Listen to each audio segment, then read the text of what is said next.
दारिद्र्य रेषेखालील प्रमाणपत्र नसलेल्या लाभार्थ्यांना संजय गांधी निराधार योजना तसेच इंदिरा गांधी राष्ट्रीय वृद्धापकाळ आणि इतर योजनांचा लाभ गोरगरीब लाभार्थ्यांना जाचक नियम आणि अटी रद्द करून अनुदान देण्यात यावे या मागणीसाठी मातंग अस्मिता संघर्ष सेनेच्या वतीने तहसील कार्यालय मुखेड यांना निवेदन देण्यात आले आहे।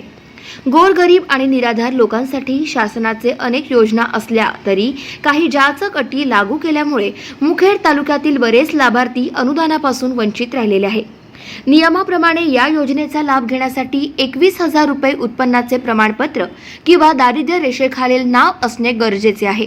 मात्र 21,000 रुपयाचे उत्पन्न प्रमाणपत्र नसलेले हजारो कुटुंब तालुक्यात आहे, जे की या योजनेचा लाभ घेण्यापासून वंचित राहिलेले आहे। याबद्दल शासनाने विचार करून ही अट रद्द केली पाहिजे असे मत मुखेड तालुक्यातील लाभार्थ्याने गाव माझा न्यूज समोर व्यक्त केलं।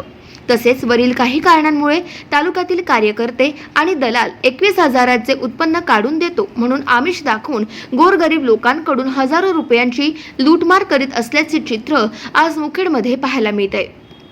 यामध्ये मुखेड तालुक्यातील लाभार्थी शासनाच्या अनुदानापासून वंचित राहिले असून लाभार्थ्यांवर उपासमारीची वेळ आली आहे। म्हणून 21,000 रुपये उत्पन्नाची जाचक अट ताबडतोब रद्द करून गोरगरीब दीनदलित लोकांना शासनाने न्याय देऊन सहकार्य करावे असेही जनतेचे मत आहे।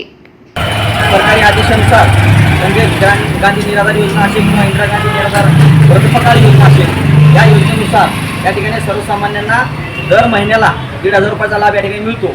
परंतु DRD मध्ये नाव ज्यांचं असेल त्याच लोकांना सर्वप्रथम या ठिकाणी प्राधान्य दिले जाते, पण ज्यांचं नाव DRD मध्ये नसते अशा लोकांची या ठिकाणी फार मोठी हेटाळणी या ठिकाणी होताना दिसत आहे। म्हणून महासंघटनेच्या वतीने आदरणीय तहसीलदार साहेब, माननीय तहसीलदार साहेबांच्या निदर्शनास ही बाब आम्ही दिलेली आहे।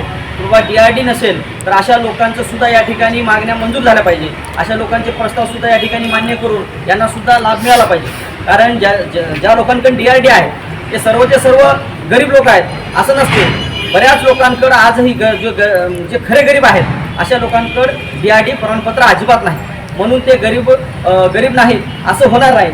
म्हणून अशा लोकांना सुद्धा लाभ मिळावं, जर जमलं तुम्हाला तर तुम्ही त्यांची वस्तुस्थिती बघा, त्यांची चौकशी करा आणि मगच लाभ द्या, अशा पद्धतीचे या ठिकाणी आम्ही तहसीलदार साहेबांना आम्ही सांगितलेलं आहे। आणि जर कदाचित अशा सर्वसामान्य लोकांना जर न्याय मिळत नसेल तर मग अशा शासन व्यवस्थेचं काय काम आहे। आणि म्हणून येणाऱ्या काळामध्ये सरकारी यंत्रणा ही गोरगरीब लोकांसाठी राबवली जावी अशी सुद्धा या ठिकाणी विनंती आम्ही तहसीलदार साहेबांना या ठिकाणी केलेली आहे। गाव माझा न्यूज करिता बाबूराव वाघमारे, मुखेड, नांदेड।